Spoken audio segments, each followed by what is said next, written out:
Trisom, eksplozivni surf trio iz Beograda ter domači kantavtor in multiinštrumentalni tovariš Strmoglavljen so navduševali včerajšnje obiskovalce Mladifesta, ki ga Sežančani vsako leto nestrpno pričakujejo. Tukaj osrednja prireditev za mlade, malo manj mlade, že 20 leto, kar sploh ni malo in upamo, da jih bo še 20 naprej. Mislim, da so se letos zelo potrudili, no. Pa tudi vsak dan dogajanje. No. Če se potrudijo, da naredijo pač malo drugačen program bende, ki se jih še ne toliko pozna. Vsako leto se mi zdi, da se izboljšuje program. Fajn, sem zadovoljna. 20. Mladifest, dvotedenski program in dovolj razlogov, da ga obiščejo vsi od povsod. Smo s Postojne. Kako da ste prišli potem? Zaradi otroških delavnic, pa otroške predstave. Čez dan so tu še gledališke, lutkovne in filmske predstave ter športna tekmovanja. Mladifest je namenjen predvsem mladim, ki so sami vključeni v organizacijo popestritve tega sicer spečega mesta.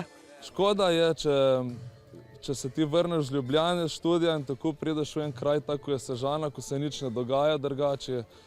In to je eno od tistih veznih elementov, ko nas drži skupaj. Zadnji 2 leti sodelujemo tudi programsko, saj je Mladifest poletni festival, ki poživi Sežano in se nam zdi, da če se združimo skupaj, smo močnejši. Vsi že pričakujemo glavni dogodek, ki se bo zgodil v soboto, 19. Tu je v Krögelca po naše.